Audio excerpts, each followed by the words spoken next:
Back in 1998, Tiger Electronics released the coveted Pokedex toy with an LCD screen. And I didn't know this thing existed until I went to my cousin's house and he showed me, because the only thing my elementary school playground cared about were the trading cards. And since I was trying to be the coolest kid with the coolest cards, I have never had the luxury of owning one of these toys. Although the prices for the original aren't as bad as I thought they'd be, I'm a little surprised. And of course, Pokemon released a lot of these with basically every generation, and these LCD screen toys were just about everywhere. You had McDonald's collaborating with Sega to bring you the Sonic LCD toys, which were actually really fun, and luckily I did manage to get one of those and play with them. But Digimon had their Digivices, or the Tamagotchi equivalent. The sudden boom of cheaply made LCD screen toys was everywhere between the late 90s and early 2000s, and especially when it came to the Tamagotchi. My sister owned 2 of them and refused to let me play with one of them. And my sister and I get along really well, so that was a shocker for me. She wasn't doing it to be a stinker, she just liked them that much. Now, with the evolution of smartphone technology, the craze around LCD toys has largely gone away, but since we have app games, and toys have reverted back to their more traditional roots of just being plastic. But during this era, there was one LCD toy I managed to get a hold of. The only problem is, I needed to get it imported from Japan.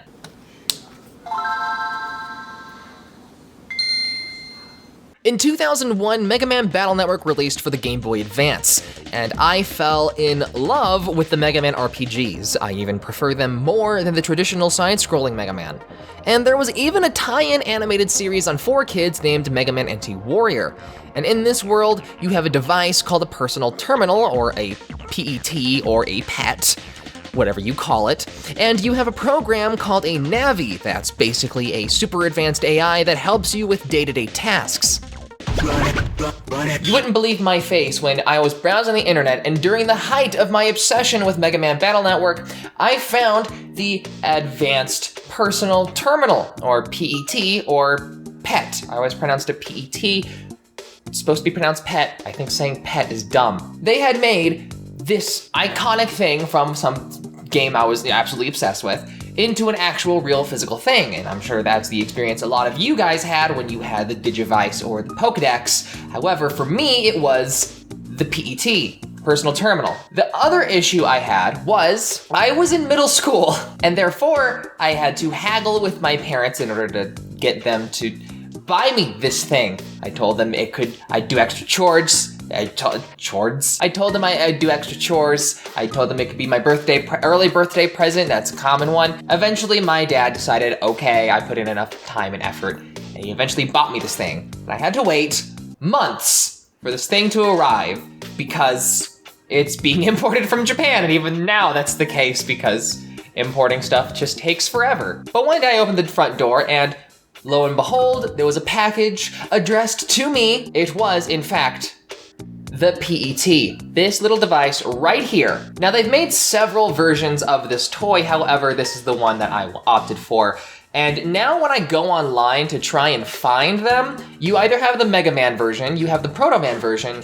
I can almost never find the base version, which is the version I grabbed. Now, the weird thing is, the character inside isn't base. It's all Mega Man, period. So they kind of just copied and pasted the programming inside each of the different versions and just switched out the shell. But I figured I would pop this in and we could see what it is when you first boot it up. I'm gonna slide this in there because there's a little animation. Oh, I should also mention, this flips open. You slide this down and boom! Ain't that fancy, and there's all the buttons. So when you first put in a battery,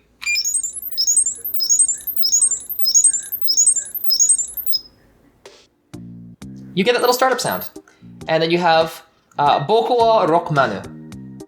I honestly, actually he's saying, yeah! Boku wa Rockmanu! The funny part is that because there's so few pixels on this kind of screen, the wa symbol some of this is just hard to read because they can't get all the details of the hiragana or katakana in it. Definitely not kanji. Usually when you see these toys, it's all purely in hiragana and katakana. It took me forever to realize that one of these symbols is wa, but I'm guessing the majority of you don't know Japanese, and so I'm not going to bother. I'm just telling you my struggle. So when you first open it up, you import the time. It's all military time. I'm just going to put in, I don't know what time it is now, I haven't looked at the clock.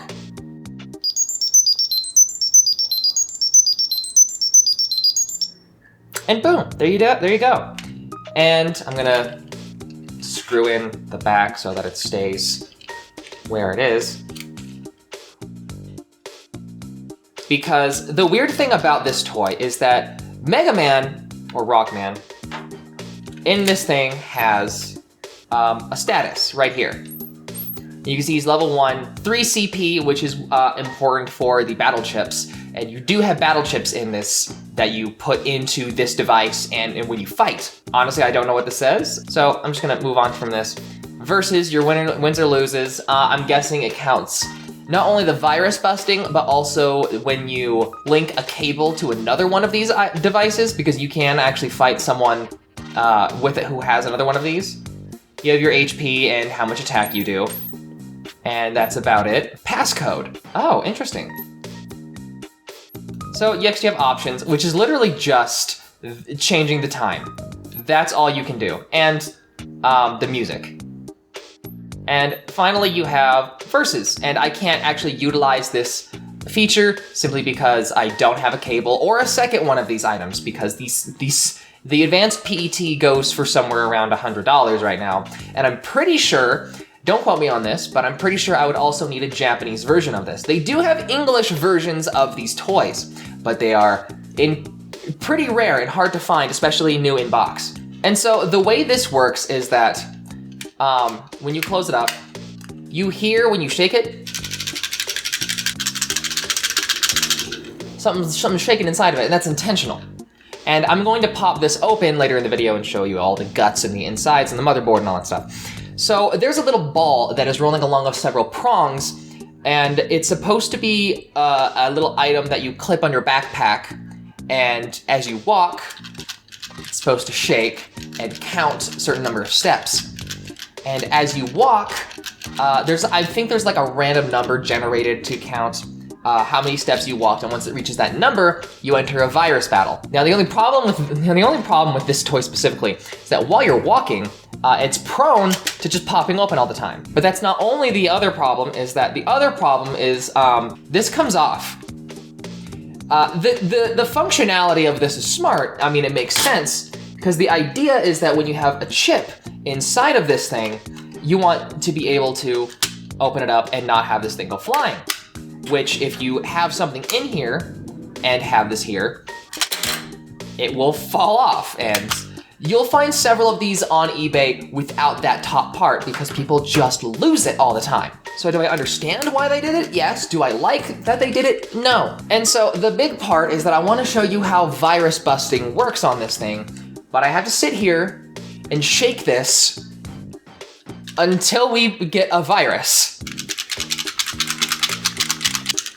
This also serves as a decent workout. You know, this was before the shake weight, we had the advanced PET. Go ahead and Photoshop, I dare you. I'm giving it for you. Just go ahead. I know there's people online who don't like me. I'm just giving you fuel for the fire. You prefer this side? I tested this before I started this video, I swear to God. It will take a long time for this to actually encounter a There's the light shining up as I'm talking.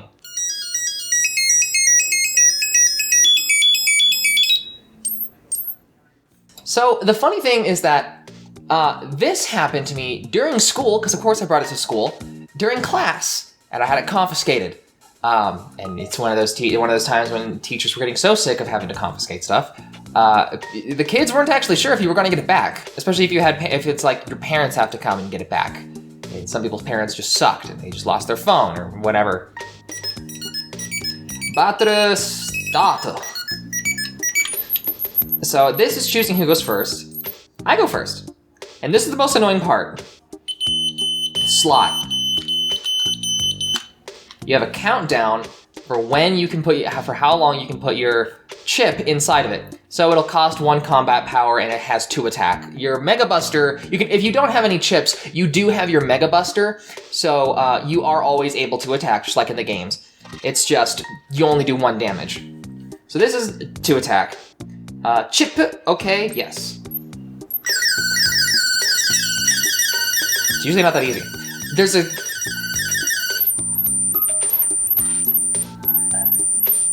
Wow, that did a lot of damage.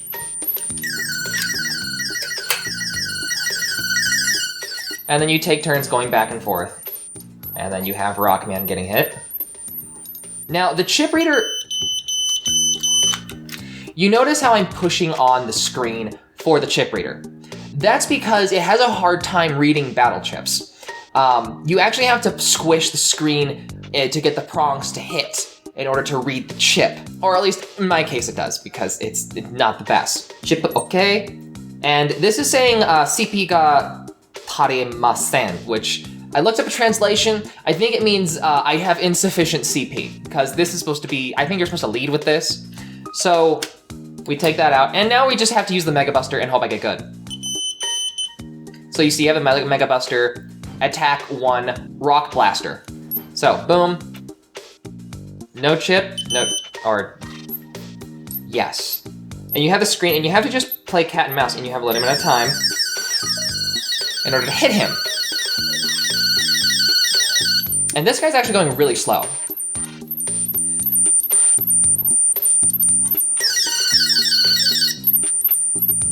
And you can skip ahead if it's going really slow. Mega Buster. So this guy's surprisingly going slow. I usually suck at this game, so thank goodness while I'm on camera, it's being nice to me. And this is literally like the entirety of the game.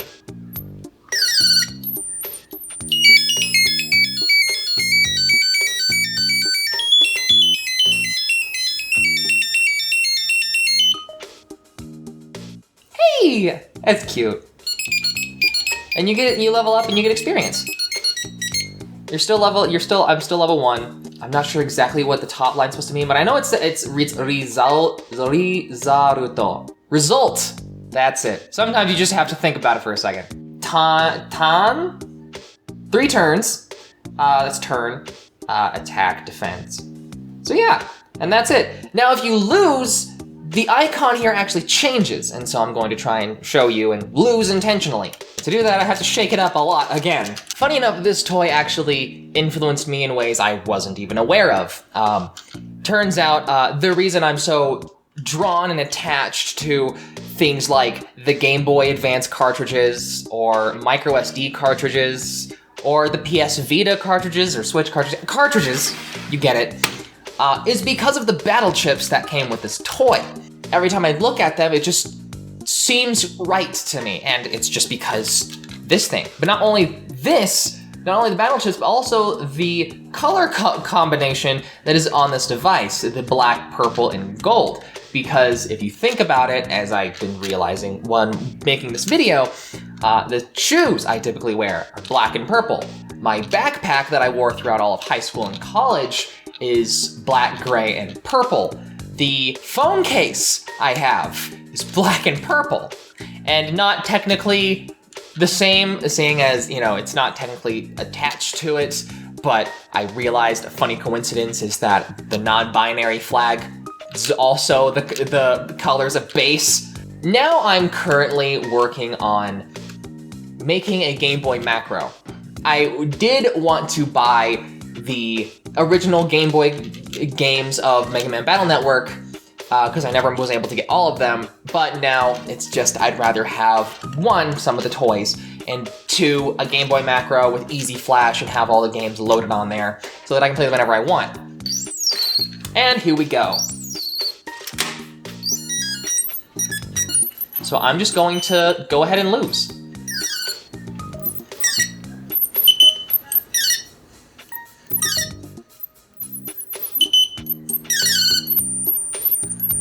I hit him.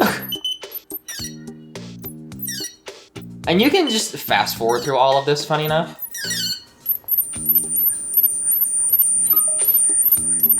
And so if you only have a certain number of turns to fight.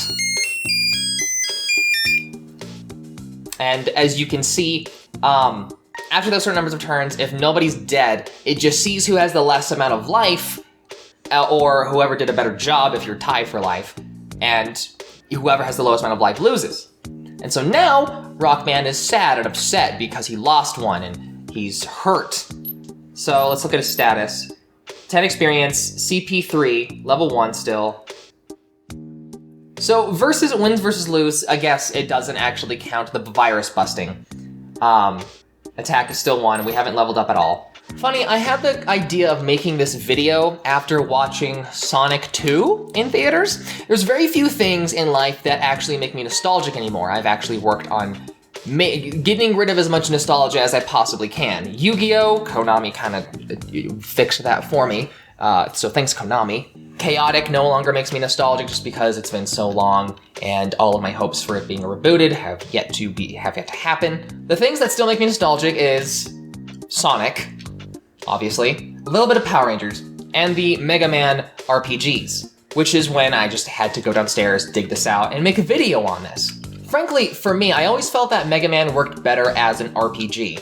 The original Mega Man series, like the NES, honestly, even like Mega Man X, even though it was drastically improved, I never really liked it as much as I did the RPGs. Now, I'm more of an RPG kind of player. I like story.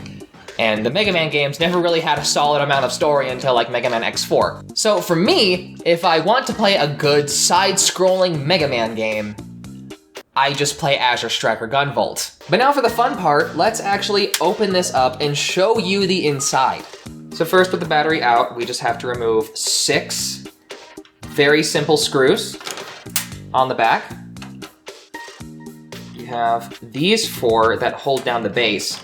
And the odd part is you can't have these screws too tight, otherwise the little ball won't actually be able to roll around and be picked up by the prongs that I keep mentioning. However, you also need it tight enough to where it's able to read the chips, which obviously I have to find a weird middle ground and I have to push in the screen as you saw me do.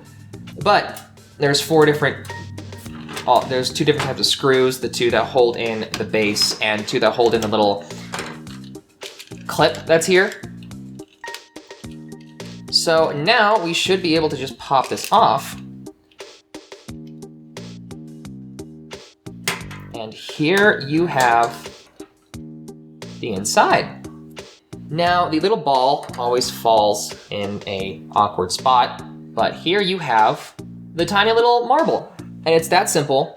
And right here is where it rolls around and hits against. Now, it's supposed to be sitting inside this little slot. And then when you close it back up, it aligns perfectly with these prongs. And that's really it. There's nothing super complicated about this. You have all the little pieces of metal that connect with the battle chips and slide in order for it to read. You have the little speaker right here. Nothing about this is overly complicated. This right here is the reset button, that of which, you know, you usually falls off and you have to realign it. When it, like that, what you do when you have to close it is you have to slide it back into right here, and then put the little membrane back on it on top like so. And when you want to close it up, you take this side, put it face first, hold it down, flip it around, and then you just put everything back to where it's supposed to be. Now, you want to be very careful if you want to open this up, because every time it runs out of battery, and this is the part that really makes this toy really stupid in my opinion, anytime you take out the battery, it resets. So if your battery runs out, you have to start from square one. It will do the opening screen, opening animation every single time, and you have to start over. Or if you just have a problem with the toy in general, and it's just not working out for you, like the ball got pushed to an awkward position, which has happened to me, you have to open it up, which will remove the battery from the device, and you have to start all over again. So even though it's a really nifty toy and it's clearly just a collectible now, it's not smart. It's not a well-made toy. It has no memory. Including with, like this. Including with the Game Boy cartridges, inside them actually is a little battery, a little disc battery. And that battery is actually only there to hold and maintain the memory. And a lot of people would get a point to where the battery inside those Game Boy cartridges would die, and they just had a Game Boy cartridge that they thought was broken. When really you could just open it back up, replace the battery, and you can play it back again. You probably lost all your save data, but the point is, that's the point. And so a lot of these older toys use that sort of foundation of technology. And they have made several versions of the personal terminal toy. And each with their own battle chip versions, which is the most annoying part to me. They are not all shaped like this. This one makes the most sense, just because it's the most iconic and relates most to the video game. The others look very different, and I want to make videos of them and make videos like this for you guys, but I have to see how this video performs in general. And I mostly wanted to make this video for my sake. I wanted to make this video to show off a toy that I feel like is really nifty, that would really appeal to a very specific niche. Part of that niche is me, and also just to document the fact that this existed. So if you like me making videos like this, then share this with everyone you can, maybe comment, maybe like, do all the things that help the algorithm. So tell me what you thought of this video or this toy, or if you had this toy, tell me in the comments below what your experience was. Did you manage to find it in stores in America, or wherever you live that sold it? Or were you like me and you had to import it from Japan? With all that being said, I hope you enjoyed this video, stay beautiful, and keep playing.